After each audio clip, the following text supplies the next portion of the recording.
Thank you. Good evening, everyone, and welcome to the town board meeting at the town of Newcastle. We've been in executive session, and I'd like to ask for a motion to open the work session. So moved. Second. All in favor? Aye.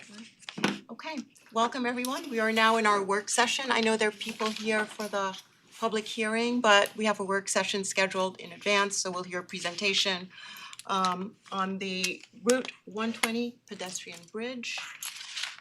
And Rob, do you want to introduce it before we go to? Absolutely, yeah. So Town Engineer Jeff Gaspar is here tonight. The board may remember this has been a lengthy project. We went out to bid beginning of 2025. Unfortunately, we had 3 bidders and none of them were ultimately able to complete the project as designed. So we went back to the drawing board, changed our bid specs a little bit. Went back out to bid and we had a couple bidders and we were able to select one this time.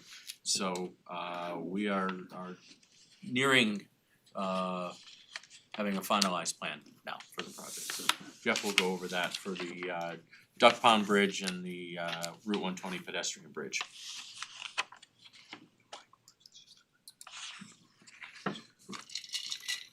Good evening, Jeff Gaspar, town engineer. Hi, Jeff. Just giving you a quick status update of the Route 120 pedestrian bridge. So as Rob Deary mentioned, we awarded the bid back in, I think, January, and right now the contractor is in the phase of the project where we go over submittals and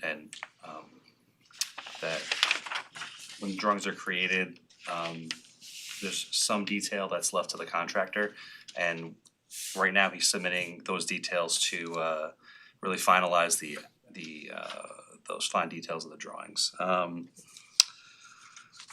So we're just reviewing those shop drawings. Our Tectonics, our consultant there, they've been going back and forth mostly regarding the Duck Pond Bridge. That's really the so just to maybe go back a little bit. So the 120 pedestrian bridge was damaged back, I think it was Hurricane Irene. And the Duck Pond Bridge, which is adjacent to it, has been closed for some time because it's deteriorated to a point where it's unsafe. So this project was bid out to replace both bridges. And again, we awarded that in January, and now we are going back and forth with the contractor on the details of the designs for those bridges. Now, they are staying generally the same same dimensions, same heights and everything. They have to be built to current building code standards, which the older ones, we didn't do analysis, but obviously new standards are likely higher than they were back when those were originally designed. Anyway, so Duck Pond Bridge is currently undergoing just shop drawing review. We went back and forth 2 or 3 times with them, but I think we'll have that sometime soon. That's really the linchpin of the project. We long ago, before I started, it was decided that we're not gonna replace both bridges at the same time. We're not gonna take both bridges out of service at the same time, so they can't replace it, they can't demo the pedestrian bridge until the Duck Pond Bridge is in place. And that just allows people to walk, basically get to town from Douglas and Quaker. Anyway, so once the Duck Pond Bridge is replaced, then they're gonna start demo of the Route 120 pedestrian bridge. I don't know if you noticed, they cut a couple of trees down today, getting ready for the bridge replacement. There were 2 that had to be taken down on the Route 120 side, and then on the other side of the bridge, there's 2 more that have to come down, so that should be done tomorrow. Oh, well, that's too bad, but Yeah, if it well, has we're to planting happen- new trees. We have an ample tree fund that the environmental coordinator is gonna work out a planting plan to replace those trees that are taken down, so. Why did they have to come down? I'm not doubting it, I just. So if you, I gave you 2 sheets. If you look at the second sheet, there's a top, it says plan. Got it. On the kind of the top left corner, it says remove trees, and there's 2 arrows. So the way these bridges are being installed is they're actually being installed in 3 prefabricated sections. Got it. So in order to those 2 trees right there, in order to the trees are very tall, they can't actually lift the bridge sections over the That's trees. unfortunate. Yeah, and then the 2 trees, if you look a little Yeah, bottom you to the can see left, the there's bottom. 2 trees there in the middle of the foundation, the future foundation. So they had to come out to accommodate the footings for the new bridge. And like I Thank said, you. we're gonna replace them, you know. Nearby or at the? Oh, yeah, there's a, you know, just to the west there, there's a nice sort of open area before the duck pond. We planted a couple of trees maybe 2 years ago. We're gonna plant some more, Thank you. so no problem. So what do you think the timeline is, if you dare to give No, us one? that's okay, so I spoke to the contractor last week, they think they're still on target for a summer bridge replacement. It is taking a bit longer, I think, than we were expecting to work through the shop drawings. Part of that is they're actually redesigning the foundations of the main bridge. And although this may take a little bit more time, the benefits are the fact that the original plan was to close one lane of Quaker for weeks or months to accommodate the bridge foundations, to install the bridge foundations. With the new method, it looks like those closures are gonna be limited, so Quaker would stay open for the most part. They might have to do some limited closures to get equipment in and out, but that's the hope, that we don't have to close Quaker for an extended period of time, which is what would have happened with the Bill Foundation. So it takes a little bit more time. I think it's well worth the time, because we won't have to deal with Quaker Road closed for, you know, from 9 to 5, Monday through Friday for 2 months. Okay, sounds good. Yeah, so things are moving, you know, our consultant's been responsive, the contractor's been responsive. It's a little more work to redesign these foundations for the main bridge than if we had I left hope these guys actually do the job. Right?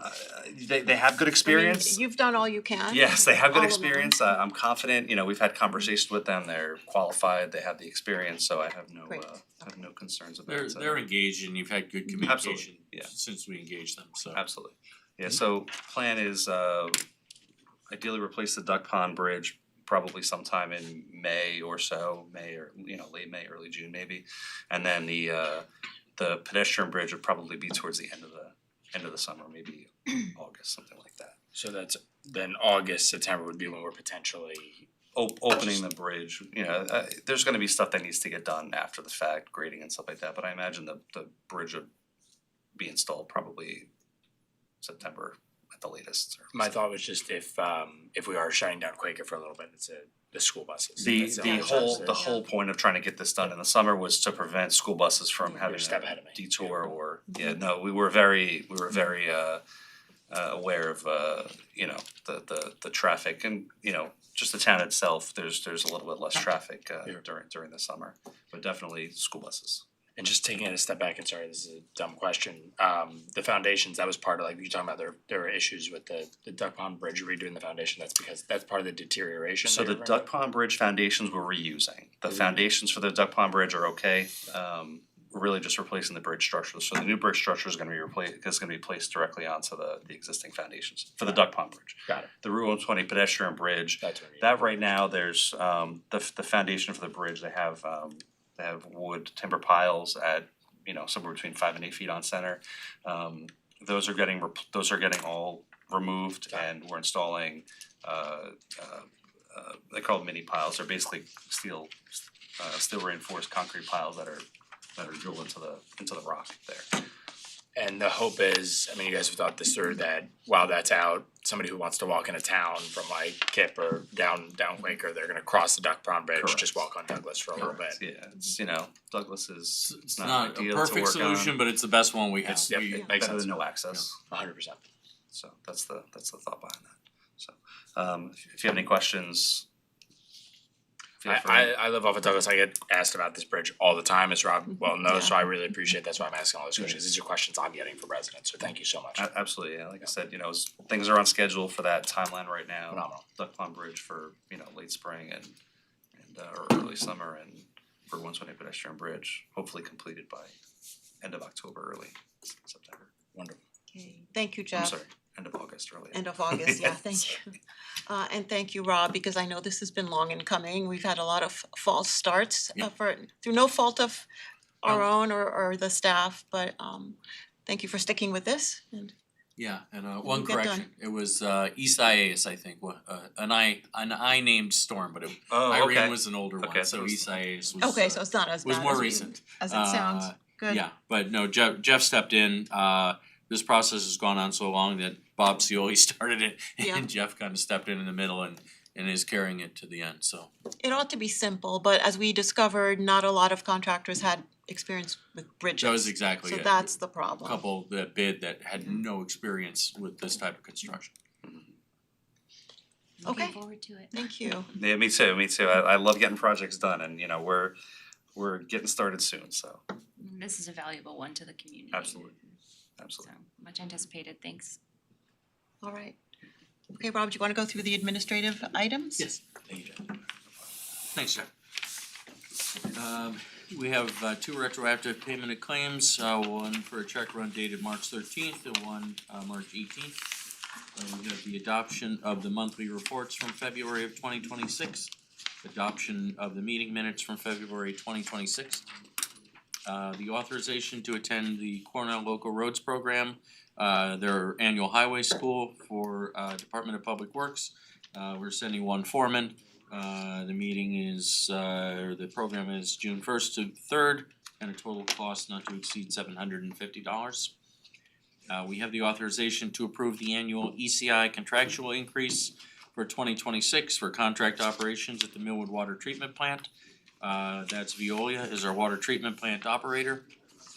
The ECI increase for 2026 is 3.4%. That makes the operation of the plant $110,000, $110,372.52. That is a monthly cost, and they also manage the Hudson Hills Pump Station at a monthly cost of $2,789.51. We have the authorization to purchase Quick View Air HD Zoom camera system for DPW so that they can see inside of some of the piping that they need to look into. That's Joe Johnson Equipment Company. That cost is not to exceed $21,137. They're using the Sourcewell Purchasing Cooperative to purchase that. We have the authorization to approve the East of Hudson Watershed Corporation annual operation and maintenance payment. The net cost for us this year is $6,477.79. That includes a credit of $3,480.29. We were given credit for a stabilization project on Court Mill Road that helped defray the cost for this year. We have the authorization to approve the banner request for the Friends of Chappaqua Library book sale taking place May 11th through May 17th. We have an authorization to enter into an agreement with Chappaqua Central School District for a summer camp program running at that school from June 29th to August 7th. Cost is $651 per day. That's gonna be at West Orchard? I believe so. Okay. Yeah, it rotates every year, I think, Yeah. depending on the maintenance needs of the school district. But we appreciate their cooperation. We have the authorization to enter into an agreement with the Seven Bridges Swim Club. That's to run our swimming portion of our summer camp. Total cost for the summer is $12,715. We have the authorization to utilize New York SID for the annual avian control applications at Gedney Park. They're estimating this year's applications, this is geese control, 2 to 3 applications at $2,500 per application. This is required under the MS4 permit to reduce some of the keeping the geese leavings, droppings from entering into the Gedney Pond. We have the authorization to enter into a 5-year planned maintenance agreement for the Inningwood Road Pump Station. For the generator there, that's with Cummins Sales and Service, $3,849.19 annually. We have the authorization to use town property for the Girl Scouts for their annual cookie sale. They will be using the train station parking lot, just one troop at a time, I'm told, every Saturday from April 11th through June 13th. Rob, I think they wanted to use Gedney as well. They did, we talked internally and we haven't allowed the use of Gedney Park for sales of anything in the past. So we wanted to stay consistent with what we had done before. I guess it is the board's option, but we have, we had a discussion internally, and we don't recall any situations where we've permitted So this would sales. open us up to other requests? It would seem, you we've think? had requests to do that, Just and the we've turned girls? them down in the Okay. past. I know, Well, I'll talk to them and I'll see how important okay. that is to them. I Okay. mean, I think it would be at our option, would we be legally obligated to Lena, I open it up? I mean, yeah, have to. yeah. Well, if we can, I'm inclined to let them. It's just the kids and, you know, if that has to be the demarcation line, that we let the kids sell their Girl Scout cookies. Okay. But I can reach out to them and see how important. If that the is board to wants to approve it, they can. We Yeah. were just, staff was just looking for consistency, I that's all, understand. that's all. Yeah. You were trying to make it so we didn't have to say no to the Girl Scouts, you were protecting us from being the bad guys, so. So I'm complicating it, okay. I was gonna be the Alright. bad guy, but okay. We have the authorization to approve CVAC's 2025 LoSAP service credits. This is an annual process. This is the first step in the process. They have submitted their service credits for 2025. Board approves it, it goes back to CVAC for posting. If there are no disputes, the board will finalize that, I believe in May. And then they'll get recorded. We have a resolution approving the agreement and authorizing the payment regarding 220 and 230 Joan Corwin Way. And we have an authorization to set a public hearing on 50 North Greeley for Tuesday, April 14th of 2026. Okay, people will be very happy to hear that we have an application that we can entertain for 50 North Greeley, the former Rite Aid site, which is currently the old Rite Aid building site, very unsightly, so we hope to get that moving along. Okay, that's it for the work session. So may I have a motion to close the work session and open up the town board meeting? I move to close the work session and start the town board meeting. Second. All in favor? Aye. Aye, okay, we're hereby at our town board meeting. Rob, do you have any announcements? I don't have any announcements, no. Okay, people are waiting, so I will hold my supervisor's report for the newsletter. Anything for your report? I have a few items, they were in the newsletter last week, but I did wanna mention them in public. A couple of financial related items, so we did, the town did receive the Government Finance Officer Association Award for our financial statements. This makes 29 years in running. And the other great piece of news, the town has a bond issuance this week on Thursday. As a precursor to that, we have a rating phone call with Moody's. We state our case, present our financials, and they make a determination. They have once again awarded the town the AAA rating. We've always had that, or at least in my experience with the town, my 19 years, we've always had a AAA, so we do maintain that for this bond issuance, which does help with, we have the best rates with a AAA bond rating. So I wanna thank Carl and in particular Diana, who I'm losing towards the end of April, unfortunately. She's been a big part of all the success in the comptroller's office, both when I was there and continuing under Carl. So I appreciate all their hard work and their dedication to maintaining the standards that we've upheld for a while. Yeah, and thank you, Rob, you were our town controller for many, many years and you maintained those standards really well, so you deserve a lot of the praise. And I know that the award that we get annually is not to be taken for granted, not every town gets that award. It's an award for exceptional financial statements.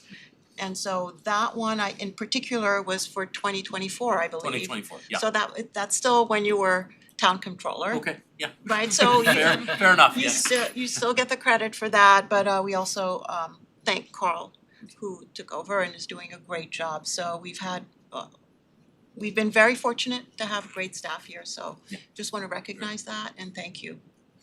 A couple other items, one, the board approved, I think at the last meeting, the firm GPRS, used to be New York Leak Detection, to perform their annual inspection of the town's water system to search for leaks.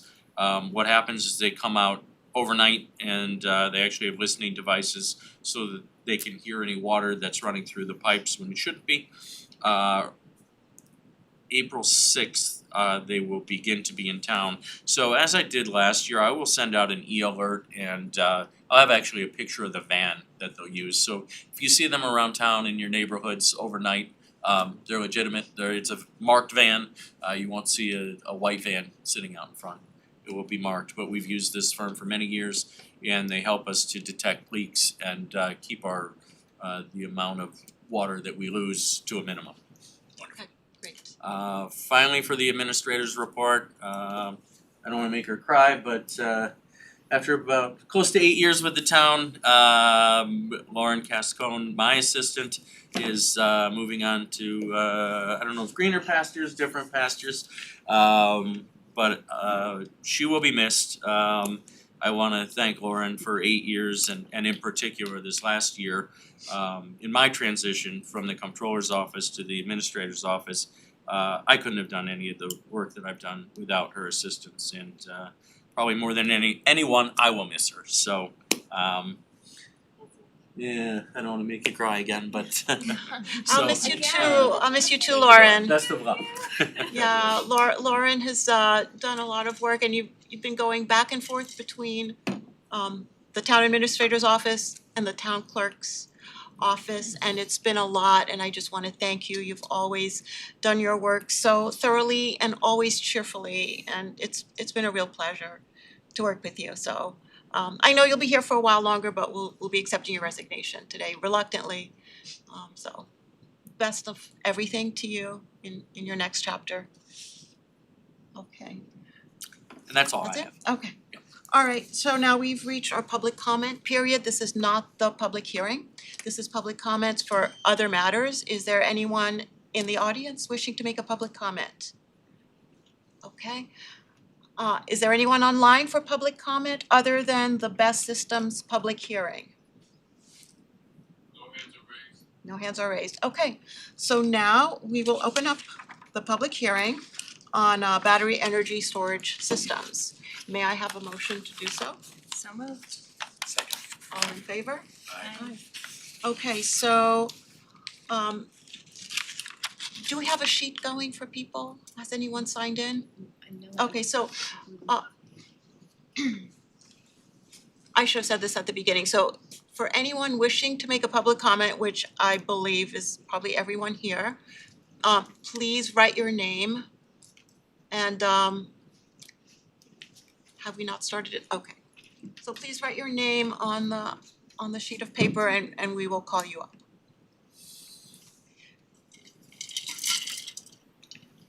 So as you know, this public hearing is an opportunity for the board to simply hear your comments. It's not a Q&A period.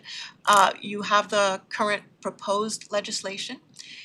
This was enacted through a moratorium on BESS systems, which we enacted as a proactive measure. It was not in response to any particular legislation or rumors of a facility being set up anywhere in town.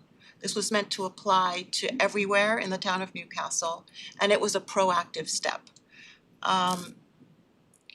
So I just want people to know that there have been no applications in town for a BESS system.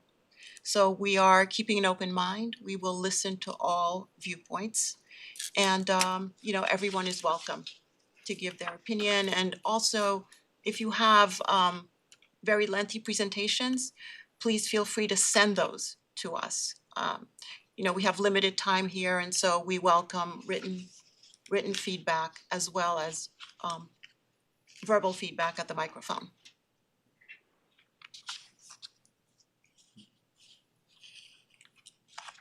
Sabrina and Lino, do you want to add anything before we start? Yeah, no, you said it, Supervisor, again, it's a public hearing, we're here to hear the public in terms of what they have in terms of comments with respect to the current draft of the local law.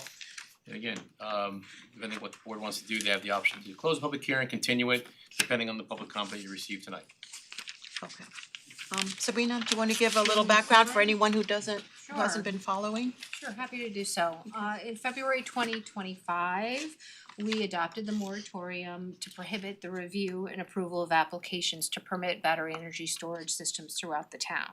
Since that time, town staff and town council worked with fire and EMS professionals and other regional entities to try and learn as much as we could from their perspectives and really work to create a draft law that was consistent with the New York State, with NYSERDA, with their model best law, and as a basis for the town's draft law. So we had a good foundation of information from a lot of different folks to help us craft a law.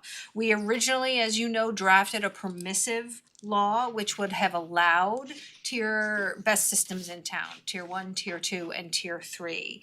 However, as we were working on the law and in speaking with our neighbors and really trying to look at the land use in the town, we realized that 97% of our land use was residentially zoned, that there were public safety concerns in working with fire and EMS that they apprised us to and really changed the direction of the town's legislation. So we went from a permissive law to a prohibitive law. The law that is subject to tonight's public hearing is a law that will allow tier 1 best systems through a building permit process, but it prohibits the siting of tier 2 and tier 3 systems throughout the town. The New York State Building Code already allows the permitting of tier 1 best systems, which are residential applications, and you see some of them around town today, associated with solar in our town. We're asking that through this law to separate the tier 1 from solar, but not to allow tier 2 and tier 3. I think that's it. Yeah, just to echo one other thing that Sabrina said, so I I've done both sides of these transactions, the municipal and on the development side, and I in speaking with some of my colleagues, who sit where I sit in various municipal governments, I know a lot of our surrounding neighbors have banned these types of facilities. I know there's one that allowed them previously and then went out to ban them. And then, or I know Mount Pleasant, they do not allow them at all.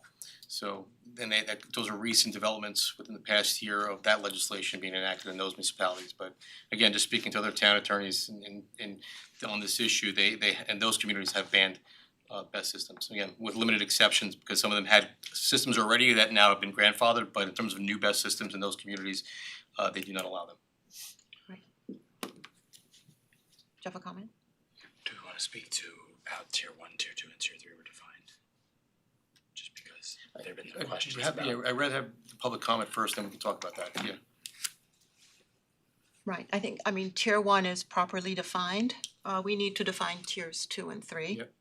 Which in the proposed legislation is not. We Yeah. received comments, and there are what you definitely mentioned. comments Yeah, such as the definitions that will be incorporated into a redrafting. So once you receive all the public comments and you close the public hearing, we will then review all of the public comments and identify areas that could be changed in this draft law, and then give you back a red line version to decide what you would want to change. One of the areas that really is a necessary change is including the definitions of tier 1, 2, and 3. The tier 1 definition in the current proposal is complete, is it not? It is complete. It Okay, is complete. So what's not there is the tier 2 and 3, which is important, but it's a non-substantive provision, considering that if we go with the proposed legislation, it's not allowing those tiers, so that. State Building Code defines tier 2s and 3. I'm sorry? State Building Code defines those two. Yes, right now, all of the definitions regarding the definition of tier 1, 2, and 3 are defined by New York State building codes. Right, So correct. we keep it consistent between what the state defines it as and what we define it as. We will just need to include it in our code. Right, and that's not going to require a new No. round of No. setting legislation with No. public hearings. Okay, so we're ready to start. I would like to call up Sandra Stein, please. I know I said your name, but you're supposed to identify yourself and your place of residence. Thank you very much. Madam Supervisor and Town Board members, my name is Sandra Stein and I'm a resident of the town of Newcastle. I support the town's proposed ban on large-scale BESS facilities, and I'm encouraging once again our town board members to adopt that ban. I shared my position during last month's town board meeting, and I'm here again tonight to once again respectfully request that you ban these large-scale BESS facilities. 4 days ago, 2 Adirondack Park town boards voted Thursday night to implement one-year moratoriums on building these battery energy storage systems. Those towns were the towns of St. Armand and of Northampton. The facility in question in St. Armand is a proposed 20 megawatt facility in a residential location. The proposal at 82 Shingle House Road that I spoke about last month is for a 273.5 megawatt facility. With respect to St. Armand, the fire chief there, Michael Woodruff, was quoted as saying that the battery fires don't require special chemicals to extinguish. We discussed some of that last month. And the objective is to flood them with water to keep them cool. And many experts who spoke last month, who were former FDNY members, spoke to that point as well. But this fire chief of St. Armand went on to say, but if you can't get them cool, they're just going to keep rolling. If the battery fire breaches a facility this size, it's going to be a long day. So just as a reminder here, what happens when these batteries catch fire? We know that battery fires can be caused when a battery cell short circuits. It leads to chemical reaction that makes heat increase uncontrollably. These fires release hazardous chemicals into the air when they burn, and they can sometimes take days to extinguish. One chemical that can be produced when these batteries combust is hydrogen fluoride, which can cause burns if it comes into contact with skin and irritation to the eyes, nose, and throat. Other substances that can also be released include cobalt, manganese, and those chemicals that we all often talk about and refer to as forever chemicals. In addition, when a battery fire is being extinguished with water, these substances can also contaminate our soil and groundwater. So these are the risks, ultimately, that the residents of the town of Newcastle are going to have to deal with if this legislation does not move forward in its current state. Again, we're dealing with soil and groundwater contamination from chemical leakage, firefighting runoff containing toxic substances, and gradual pollution from battery degradation. One of the things that I took note of last month when I attended this meeting was of the individuals who are not from our town and came to speak on this. And what I had noticed was that, again, I'm speaking about the ones specifically who are not our town members. And what I had noticed about them was they all left before the board had adjourned for the evening. They all left. Everyone who was from outside of our community who came here in support of these Tier 3 facilities was gone. And the people that remained were the people of the town of Newcastle. We were the ones who stayed till the end. And I thought that was extremely illustrative and indicative of a lot of things. And at the end of the day, ultimately for me, it was recognition that everyone is an interested party in some respect. For me, I saw that statement as a statement that they were here as interested parties because they're interested in the battery storage facility process itself, whether it's because of the power side of it or because of the financial side of it.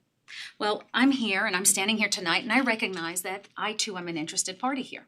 But I'm interested here for a different reason. I'm an interested party because my husband and I chose to move to this community. We chose to come here. We contribute to it financially. We contribute to it in other ways as well. Our children are invested here socially and educationally. And as a family here, we have family members that also contribute to the volunteer emergency services of the town of Newcastle on both the Chappaqua side and on the Millwood side as well. We are the ones who may have to have our school shut down because of an incident at a BESS storage facility.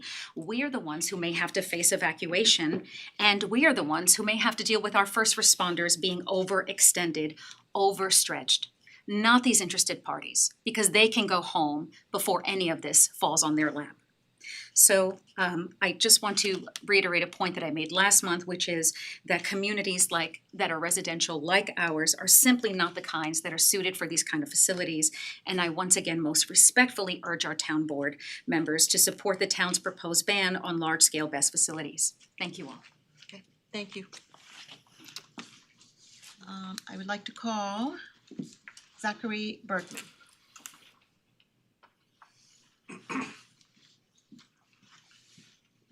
Good evening. I just want to thank you for putting the legislation for putting it. Can you, Yes. state your name, Yes. place of residence? Sorry, slightly nervous. Or- Zachary Bergman, I live at 37 Shingle House Road. I spoke last time I was here. I just want to state my continuing support for the legislation as proposed and ask that an eye be kept towards both who's here today, as Sandra indicated, people who have signed up to speak today are all people who would be affected by this, who live in the immediate vicinity of one of the few places in town where a large utility scale BESS system could arguably be placed were it the zoning to permit it. It is a real concern for everybody in the area. And I would also ask that when drafting and fine tuning the legislation that an eye be kept towards ensuring and trying to get ahead of any issues of preemption that may arise, whether from Con Ed or anybody else who may be an interested party and try to put in a system down the line. Again, although there have been no permits put in yet for these systems in town, we do understand that it's been contemplated in the past, and we just want to ensure that those in town who could and would be affected by such systems are able to rest assured that the town will do what it can to stop them from coming in. And again, I'm fully in support of tier 1 and having permitting for tier 2 where it makes sense to do so, but utility scale tier 3 I really think doesn't belong in this area. Thank you. Thank you. Jacqueline Rain.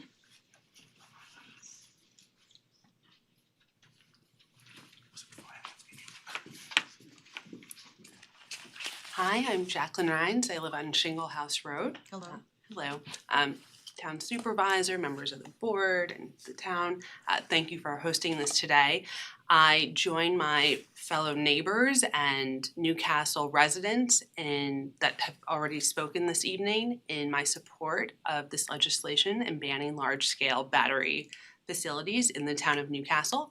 As others have stated, Newcastle is 97% residential, and while you'll be hard-pressed to find any resident in Newcastle who doesn't recycle a container or bring a tote bag to Whole Foods, a large-scale battery facility is actually not sustainable to the communities that they are placed in, the facilities.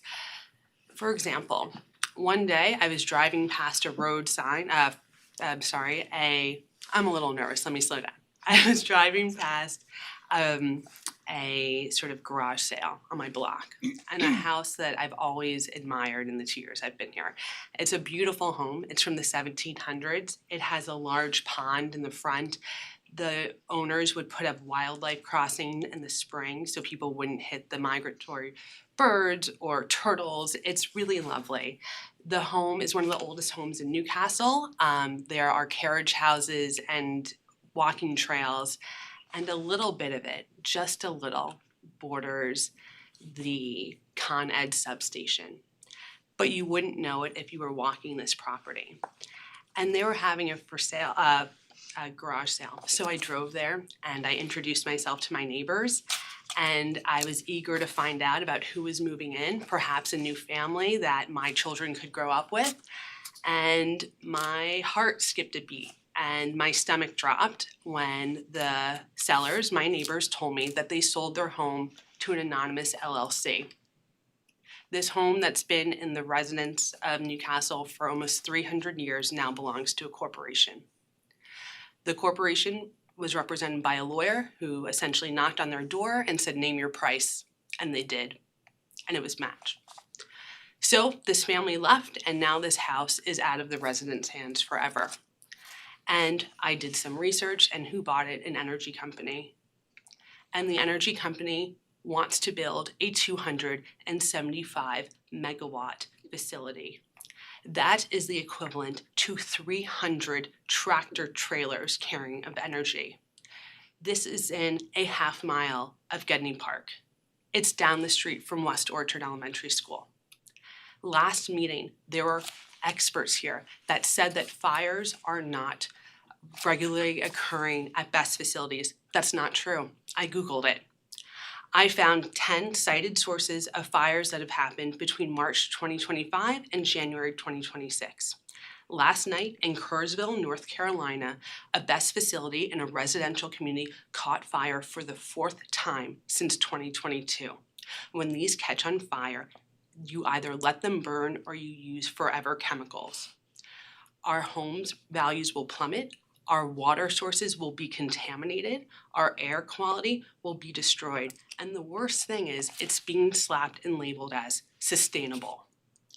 These facilities have a lifespan of 5 to 15 years. So when they are no longer in use or value, you have a parking lot of empty lithium batteries that the science has not caught up to on what to do with them. So while there were paid experts and lobbyists that were here last month, I urge the town board, please listen to the constituents that are here today.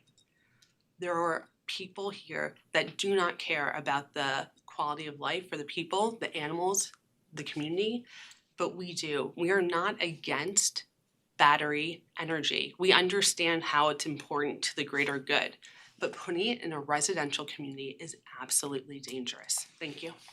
Thank you. Rose Pauline. Hello, Hello. I'm Rose Polino and I live at 74 Shingle House Road. And I'm gonna read what I wrote off my phone if that's okay. Just make sure you're speaking to the mic. Yes, oh, sorry, okay. So the purpose of my presence here today is to make clear that, to the town, that a BESS facility does not belong in our residential community.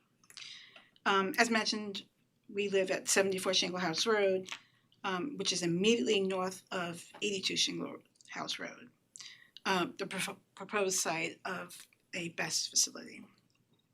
For context, there are 2 homes directly south of 82 Shingle House Road, and to the north are our home in 70 Shingle House Road, which we share a driveway with our neighbors. As you continue along Shingle House Road, there are numerous homes on both sides of the street. In short, this is a residential street. By way of background, I am a licensed professional engineer and an environmental engineer. My expertise includes soil, groundwater, surface water, and air pollution. Based on this experience, I understand the potential risks and harms associated with a BESS facility. In the event of a fire or explosion, which as documented can occur with these facilities, there would be significant risks to both public health and the environment. Such an incident could release toxic fumes, causing the evacuation of nearby residents and institutions, including the West Orchard Elementary School and of course the nearby Gedney Park. More critically, BESS fires are not easily extinguished using conventional methods such as water. Fire departments often may rely on specialized suppression agents such as AFFF, which is aqueous film foaming, fire foaming, to control these types of fires. Even then, such fires can burn for extended periods even after using AFFF.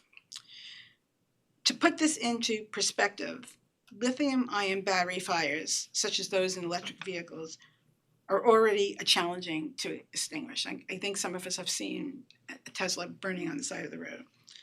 A BESS facility contains a vastly larger concentration of these batteries, significantly increasing the scale and complexity of any potential fire event, as well as the risk of spreading to surrounding homes and wooded areas.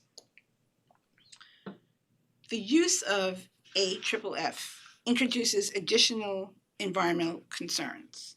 The foam contains PFAS, commonly referred to as forever chemicals, which are associated with serious health risks such as cancer. If deployed, these substances could contaminate soil, groundwater, and nearby surface waters, including Lake Millwood, which is actually directly across from the proposed property.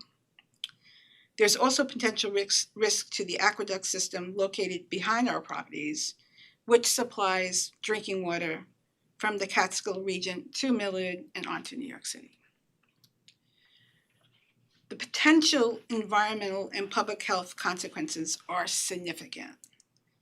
Facilities of this nature belong in appropriately zoned industrial areas, not within residential neighborhoods like Shingle House Road or within other locations in Newcastle, which is predominantly residential, as I think we said, 97% residential. If a commercial operation such as a large retail store were proposed, say for Shingle House Road or Roaring Brook Road or Quaker Ridge Road, it would not be permitted due to zoning and community impact. It is difficult to understand then why a best facility with far greater potential risks, flammability, explosion hazards, and environmental contamination would be considered appropriate for our town. For these reasons, I strongly urge the town to reject any proposed facility, of course, at 82 Shingle Road, as well as anywhere in our town, and pass regulation that prohibits best facilities in our town of Newcastle. Thank you. Thank you. All right, that's all I have on my list. Is there anyone else in the audience who would like to come up? Yeah, please do. Hey, George. State your name, George. I'm George Place of residence. Benak. I'm the president of the Chappaqua Library, and I've lived in Millwood for 30 years. Grew and raised my family here. Taught at Horace Greeley High School for 28 out of my 36 years teaching. I want to say that the people who are proposing this battery storage system, they are saying this and they're proposing it as a way to gather renewable energy and store it to meet our future needs in the future, going into the decades ahead. But none of them live near here. None of them are saying that they want it built in backyard, and this is not simply not in my backyard philosophy. This shouldn't be built in anybody's backyard. The chance for an accident to occur that's going to release toxins that have been said before by people ahead of me is a real possibility. And for it to be less than 100 feet from water systems and other people's homes is just a reckless recipe for disaster. The 5 people in my family have had the pleasure and honor of voting for all 3 of you. We will be watching how you vote on this. It's important that we voted for you because we felt that you shared the values that we want in our community. And we hope that you'll continue to do so. This may have a place. It's not on Shingle House Road. Thank you. Thank you. Anyone else in the audience for comment? Okay. Is there anyone online for the public hearing? We do have one hand online. Okay. Hello, Sheila? Yeah, hi, hello, how are you guys doing? Very My well, name thank is you. Sheila and I'm at 33 Shingle House Road in Millwood, New York. Thank you for giving me the opportunity to speak. My portion is gonna be very short, but I'm here to clearly state my opposition to the BESS system in our residential community. I don't believe this is the right project for this location, and approving it would introduce unnecessarily and avoidable risk to residents. First, there's a public safety concern that are significant and well documented. Lithium-ion battery storage system carry the risk of thermal runaway Fires that are difficult to extinguish can burn for a prolonged period and release toxic gas in the surrounding area. These are not routine incidents. They require specialized training and equipment.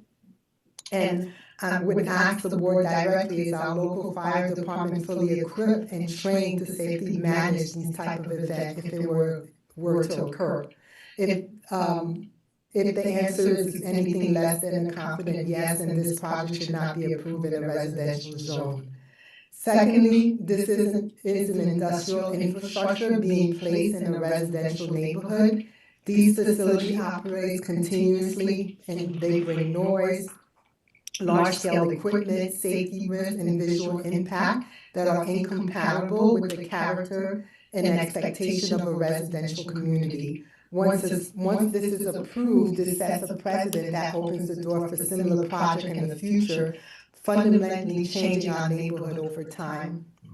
Third, there are serious unanswered questions about long-term responsibility and liability. These systems have a limited lifespan, and at the end of the lifespan, or if something goes wrong, who is responsible for the equipment and addressing any environmental damage? Without ironclad enforceable protection in place, the risk ultimately shifts to the town and its residents. This is not being against renewable energy. Most people in our town, and I'm in favor of renewable energy, is about responsible city. Infrastructure of this scale and this belong in appropriate zone industrial area, not in the middle of any residential neighborhood. Thus, for this reason, I strongly urge the board to reject this proposal in the current location or in any location in Chappaqua or Millwood area. Thank you so much. Okay, thank you very much. Online, I see now Stephen Hoffinson. Hello, can you all hear me? Yes, can you please state your place of residence? Sure. Hi, my name is Stephen Hoffinson.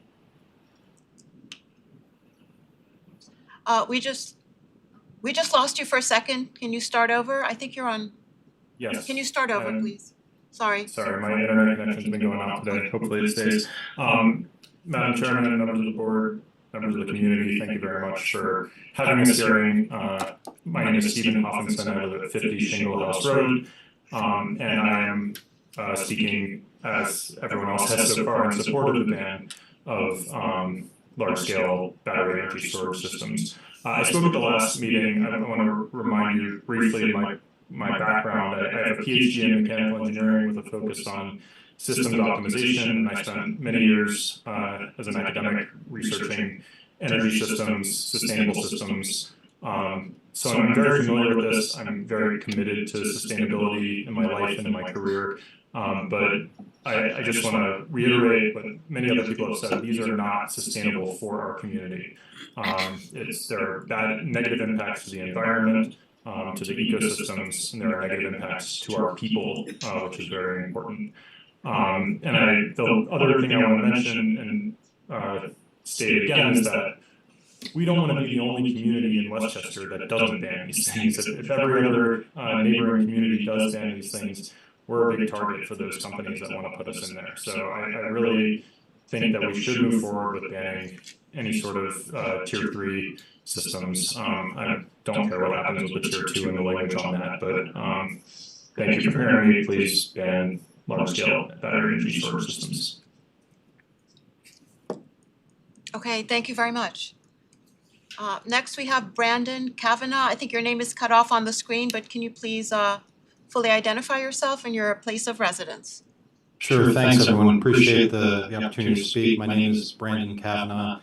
I live in Chappaqua on Hardscrabble. So I'm here today to speak on behalf of the Newcastle Conservation Board, so thank you again for giving us that opportunity. We did submit the comments in advance, and given the document is 4 pages, I'm not going to read all 4 pages verbatim here. But just to kind of give a bit of context of where we're coming from. But first, I just wanted to thank the board for giving us, the Conservation Board, the opportunity to speak with you the other day. And so on that, I'll get right to it. So the Conservation Board has reviewed the Town Board's proposed local law governing battery energy storage systems. We believe that making it straightforward for Newcastle homeowners to install residential battery storage is good environmental policy, and we appreciate that the town is creating a clear regulatory framework to encourage it.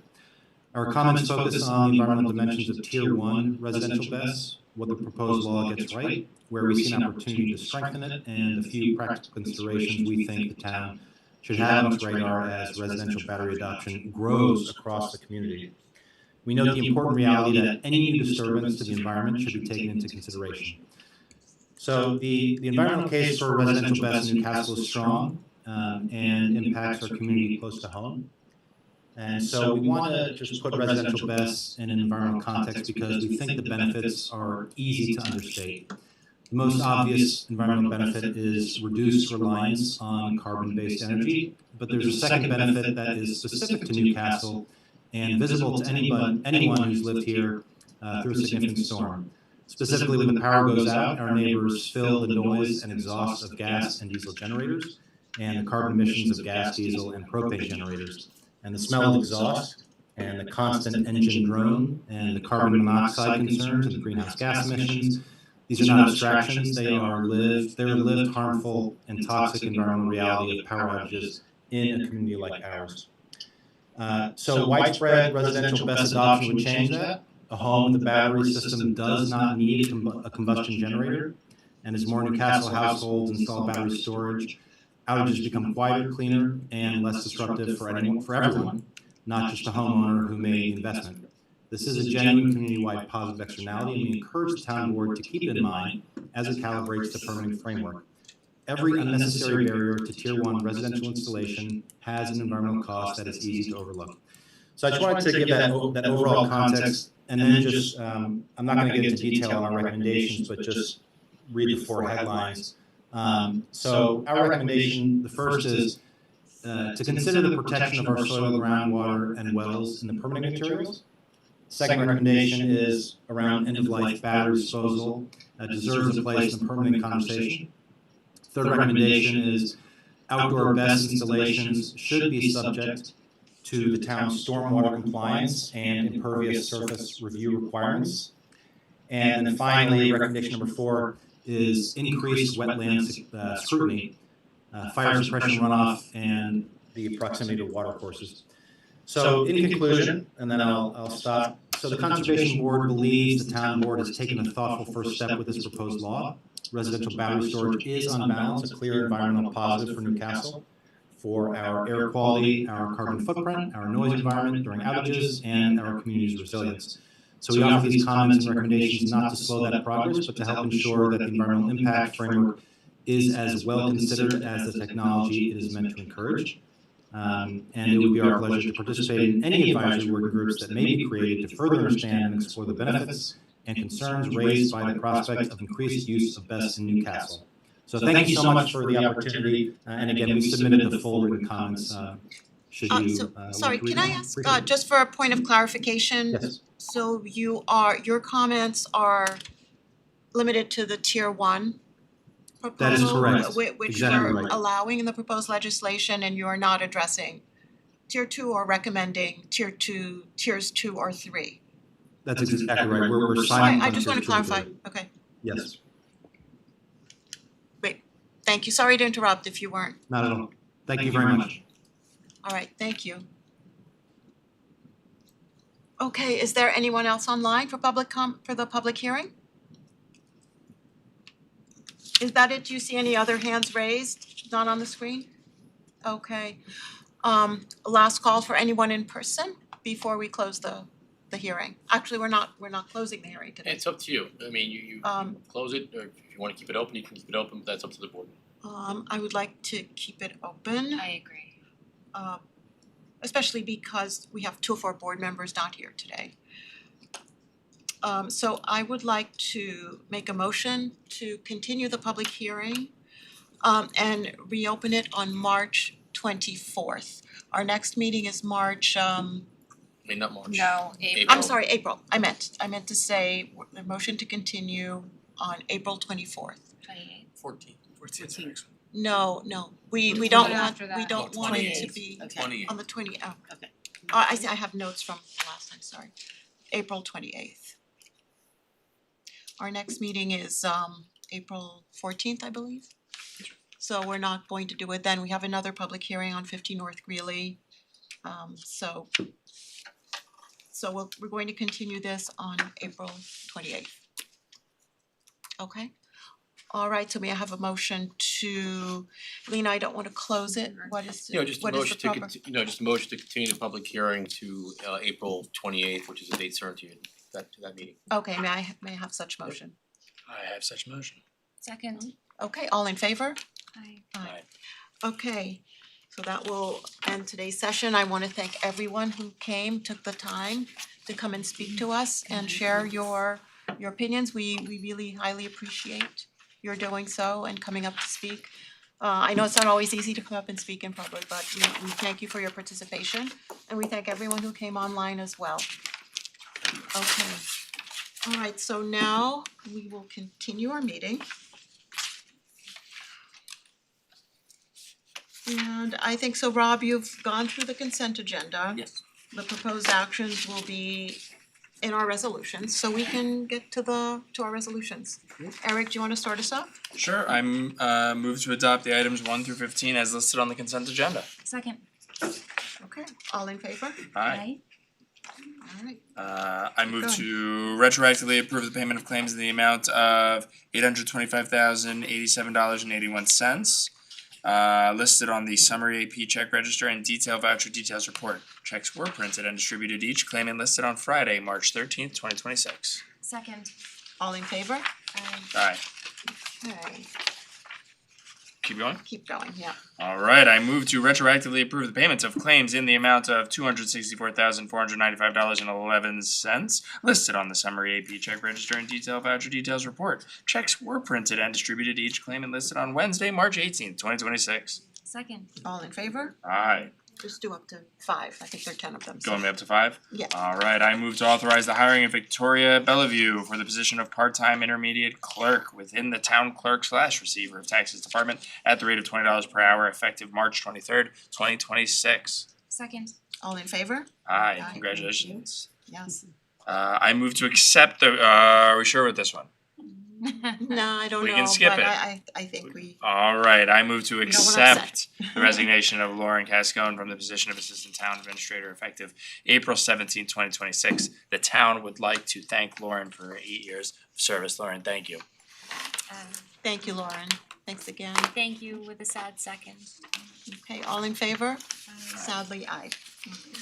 And then I move to authorize the posting and hiring for the position of Secretary to the Town Administrator or Assistant to the Town Administrator at the annual salary ranging from $100,000 to $130,000. Second. All in favor? Aye. Aye. Okay, Holly? I move to authorize the hiring of Fernando Rosas for the position of laborer within the Department of Public Works Water Union at the rate of $21 per hour effective May 13th, 2026. Second. All in favor? Aye. I move to authorize the hiring of the following individuals for the position of recreation attendant to serve as 2026 summer camp staff at the rates indicated below effective June 1st, 2026. Second. All in favor? Aye. I move to authorize the hiring of Isabella Wang for the position of PTA recreation attendant within the Recreation and Parks Department for the basketball program and special events at the rate of $20 per hour effective April 8th, 2026. Second. All in favor? Aye. I move to authorize the reappointment of the following individuals as members of the Arts and Culture Committee for a 2-year term, effective retroactively from February 13th, 2026 through December 31st, 2028. Second. All in favor? Aye. Aye. Thank you for re-upping on arts and culture.